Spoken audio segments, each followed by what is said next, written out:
Holidays-nale, அது நம்ம GT Holidays தான். GT Holidays, South India's #1 travel brand. Tatkal முன்பதிவில் OTP கட்டாயம் என தெற்கு ரயில்வே அறிவித்துள்ளது. டிக்கெட் முன்பதிவில் ஏற்படும் சிக்கல்களை தவிர்க்க புதிய முன்னெடுப்பை ரயில்வே நிர்வாகம் மேற்கொண்டுள்ளதாக தெற்கு ரயில்வே பயனர் ஆலோசனை குழு உறுப்பினர் ஜாஃபர் அலி தெரிவித்துள்ளார். இதுகுறித்து செய்தியாளர்களுக்கு பேட்டியளித்த அவர், தட்கல் டிக்கெட் முன்பதிவில் ஆதாருடன் இணைத்த செல்போன் OTP கட்டாயமாக்கப்பட்டுள்ளதாக தெரிவித்தார்.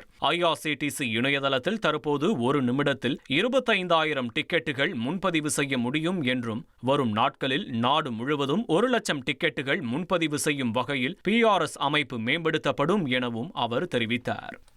கவுண்டரில் தற்கால் டைமில் போயிட்டு ஃபார்ம் ஃபில்அப் பண்ணி நீங்கள் ஆதார் லிங்க்டு நம்பர் அதில் எழுதி நீங்கள் கவுண்டரில் கொடுத்தீங்கன்னா 3 செகண்டுக்குள்ளே உங்களுக்கு ஒரு OTP வரும். அந்த OTP உடனே நீங்கள் சொல்லணும்.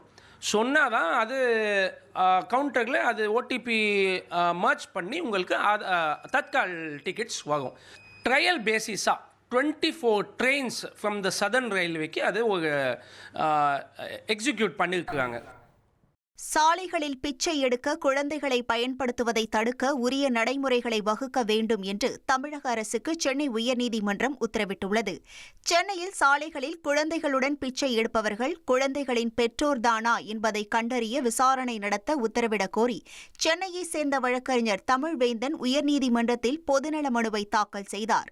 வழக்கை விசாரித்த தலைமை நீதிபதிகள் MM ஸ்ரீவஸ்தவா மற்றும் நீதிபதி G அருள்முருகன் அடங்கிய அமர்வு இதுபோன்ற செயல்களை தடுக்க உரிய நடைமுறைகளை வகுக்க அறிவுறுத்தியதுடன் மனுவுக்கு பதிலளிக்கும்படி அரசுக்கு உத்தரவிட்டு விசாரணையை டிசம்பர் 11ஆம் தேதிக்கு ஒத்திவைத்தனர்.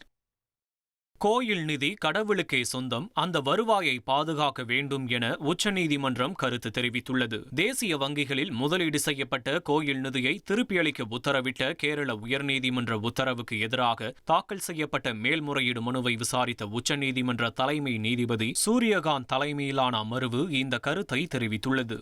சம்பந்தப்பட்ட நிதியை கோயில் சார்ந்த நலத்திட்டங்களுக்கு மட்டுமே செலவிட வேண்டும் என்றும் தெரிவித்துள்ளது. Holidays-nale, அது நம்ம GT Holidays தான். GT Holidays, South India's #1 travel brand.